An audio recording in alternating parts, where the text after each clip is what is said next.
Assalamualaikum warahmatullahi wabarakatuh. Selamat pagi, selamat siang, selamat sore, dan selamat malam. Salam sejahtera bagi kita semua. Om Swastiastu. Perkenalkan, nama saya Riki Maulana. Saya dari kelompok 8 yang akan mempresentasikan hasil diskusi kami mengenai estetika timur dekat kuno. Nah, sebelum itu, di sini kelompok kami terdiri dari 7 orang beserta saya, yaitu ada Arifia Rahmadiani, Albert Prawirapo, Epanggarsari, Ilham Sukria, Junar Odita Kinanto, dan Ridwan Ginting. Estetika Timur Dekat Kuno. Karya seni timur dekat kuno memperlihatkan bentuk dan gaya estetik yang beragam yang merefleksikan masyarakatnya, kota-kotanya, kerajaan-kerajaannya yang berjaya selama ribuan tahun. Nah, di sini konsep estetika timur dekat kuno selalu berupaya untuk merefleksikan hubungan manusia dengan para dewa. Artinya, secara sederhana dapat dilihat sebagai refleksi terhadap spiritualisasi yang di dalamnya juga menyangkut kehidupan, kematian, dan kesakralan dalam semesta. Nah, walaupun demikian, konsep estetika timur dekat kuno selalu terlihat secara konsisten dan berkelanjutan. Di sini ada karya dari timur dekat kuno yang berada sejak abad 3500 sampai 3000 sebelum Masehi. Namanya itu adalah Skuld Turut Pas atau Warkapas dari Uruk. Ini adalah salah satu karya yang masih hidup paling awal dari patung relief naratif. Karya ini ditemukan di kompleks kuil Dewi Sumeria Inanna di reruntuhan kota kuno Uruk yang terletak di Gubernuran Al-Mutanan modern di Irak Selatan itu sekarang. Nah, setiap dari relief ini ada 3 tingkatan. Yang di bawah itu ada tumbuhan dan hewan, dan yang kedua itu ada sesosok tokoh yang telanjang yang membawa nampan, dan di atas ada sosok dewa. Peninggalan selanjutnya adalah clay tablet yang ada sejak 300 sebelum Masehi. Lempengan tanah liat yang berisikan peristiwa penting dalam sejarah Kekaisaran Babilonia dan merupakan sumber pertama dari pengembangan historiografi. Dalam estetika timur dekat kuno terdapat beberapa bagian-bagian kota yang menjadi peradaban di setiap masanya. Yang pertama adalah Mesopotamia. Mesopotamia adalah jantung peradaban timur dekat kuno yang berada di wilayah Irak modern. Nama Mesopotamia itu sendiri berasal dari bahasa Yunani yang berarti mesos atau tengah, dan potamos yang berarti sungai, yang secara harfiah berarti tanah di antara sungai Tigris dan Euphrates Adam. Di Mesopotamia, dalam pembangunan kuil dan monumen lain yang menggunakan kesadaran estetika yang bersumber dari kesadaran akan kesakralan langit dan bumi serta keseimbangan di antaranya, juga menyangkut manusia dan dewa-dewi. Dalam tradisi keagamaan Mesopotamia ada yang bernama Anu atau Dewa Langit. Dewa Langit adalah dewa tertinggi yang disembah. Anu atau Dewa Langit yang memimpin dewa-dewi lainnya seperti Dewi Gunung atau Ninhursag, Dewa Udara atau Enlil, Dewa Air, Ea atau Enki, Nana atau Sin yang merupakan Dewi Bulan,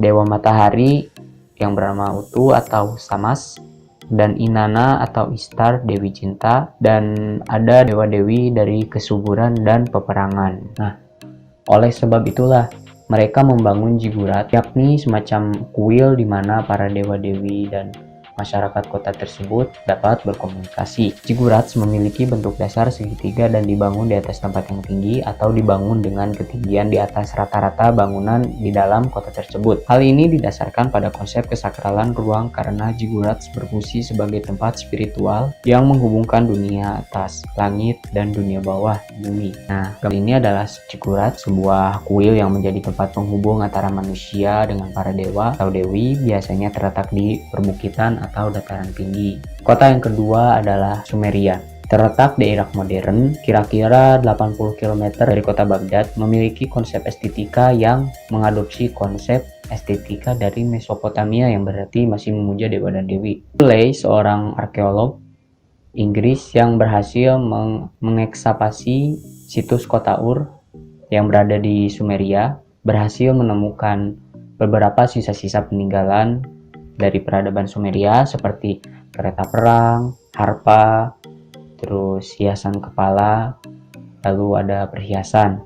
Nah, yang paling unik adalah di sini alat musik petik yang bernama lire yang memiliki konsep estetika sangat unik. Lire ini adalah alat musik petik dari karya seni bangsa Sumeria. Jadi Sumeria di sini memiliki konsep estetika yang sama dengan Mesopotamia yang masih memuja dewa dan dewi untuk proses keagamaannya. Dan ini menyangkut hal yang sakral bagi mereka. Nah, selanjutnya ada Akkadia. Akkadia dibangun oleh Raja Sargon pertama dan Raja Sargon yang kemudian berhasil menguasai seluruh Mesopotamia. Di sini terdapat patung Raja Sargon yang memiliki bentuk-bentuk seni patung dan mural yang sama dengan peradaban Mesopotamia lainnya. Kepala Sargon yang pertama ini memiliki syarat-syarat estetika lengkap seperti garis, struktur, kedalaman, kontras, tekstur, ritme, dan bentuk yang sempurna secara anatomis. Nah, ternyata konsep Akkadai di sini telah memiliki konsep formalitas yang jelas seperti hal-hal konsep estetika Yunani klasik. Selanjutnya adalah Babilonia. Babilonia pada masa kerajaan yang dipimpin oleh Hammurabi, ternyata Babilonia menjadi penguasa di Mesopotamia. Hammurabi sendiri itu adalah raja ke-6 dari kerajaan Babilonia yang dikenal sebagai peletak hukum formal dan perundang-undangan pertama yang berbangsa dan bernegara. Menariknya, hukum Hammurabi yang ditulis dengan sentuhan estetika yang luar biasa karena hukum tersebut diukir dengan bahasa Akkadia yang ditulis ke dalam sebuah basal yang berwarna hitam. Tinggi basal tersebut bisa dikatakan 2,25 meter dan lebar 0,65 meter. Di situ tertulis dan menjelaskan tentang hukum Hammurabi secara mendasar seperti 300 anggaran dasar hukumnya. Nah, selain itu di sini ada sebuah relief yang tergambarkan ada seseorang yang sedang berdiri, itu adalah Hammurabi sendiri, dan sedangkan orang yang duduk itu adalah Samas atau sang dewa matahari yang dipercaya oleh Mesopotamia kuno. Nah, kota selanjutnya adalah Assyria. Assyria sendiri berlokasi di daerah Syria modern. Konsep estetika bangsa Assyria ini cenderung memiliki kesamaan dengan bangsa-bangsa timur dekat kuno lainnya, seperti relief-relief yang menggambarkan keperkasaan seorang raja Manaka yang sedang berburu singa. Lalu ada monumen-monumen keagamaan, gerbang Istar, kuil-kuil patung, kuil-kuil yang di dalamnya itu terdiri dari patung-patung dewa-dewi yang bernuansa spiritual. Akan tetapi yang menjadi keunikan dari estetika Assyria ini adalah patung yang bernama Lumasu. Lumasu sendiri adalah sesosok makhluk penjaga gerbang istana yang merupakan perpaduan dari hibrid antara manusia, hewan yang dikatakan kerbau atau singa, serta makhluk langit yang dinamakan burung, dan makhluk yang spiritual dengan mahkotanya. Selanjutnya adalah Persia kuno. Persia kuno yang dibangun oleh Asimenides terletak di Iran modern.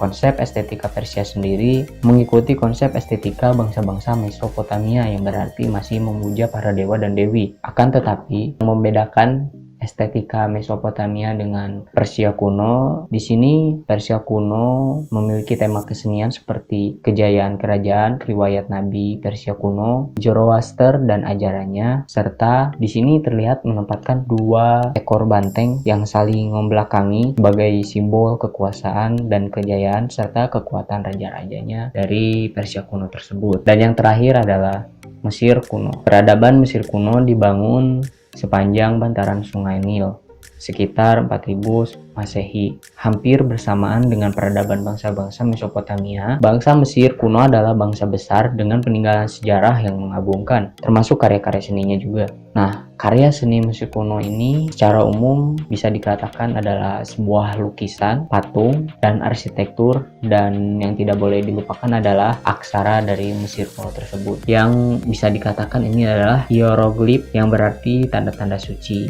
Konsep estetika Mesir kuno berkutat pada ada konsep tentang kehidupan dan kematian, pemujaan terhadap dewa-dewi, alam semesta, dan pengutusan kepada Firaun sebagai wakil dewa di muka bumi, bahkan Firaun sendiri yang menjadi dewa itu sendiri. Estetika Mesir kuno memperlihatkan struktur yang teratur, jelas, seimbang atau proporsional, dan sederhana. Karya seni yang digunakan sebagai sarana untuk ritual peribadatan termasuk yang menjadi perhatian terbesar bangsa Mesir kuno. Karya seninya juga digunakan untuk stabilitas politik, semacam propaganda melalui artistic order dan hierarchy of scale, di mana riwayat para dewa dan Firaun akan sangat diagungkan dan figur mereka di dalam sebuah relief misalnya akan digambarkan lebih besar daripada yang lainnya. Nah, karya seni estetika Mesir kuno terlihat ada patung kepala Nefertiti dan ada lukisan dinding Nefertiti. Nah, di sini kita dapat melihat realitas konsep religiulitas bangsa Mesir kuno melalui piramida segitiga yang seringkali digunakan sebagai tempat bersemayamnya untuk para Firaun. Hingga hari ini terdapat sekitar 80 piramida yang masih terawat dan terjaga. Nah, di sini ada topeng pemakaman Firaun, Tutankhamen, patung Trimurti Orsis Isis, dan Horus. Oke, itu saja hasil dari diskusi kelompok kami. Bila ada saran atau tanggapan, silahkan beri komentar di Google Classroom yang telah tersedia. Terima kasih atas waktunya. Assalamualaikum warahmatullahi wabarakatuh.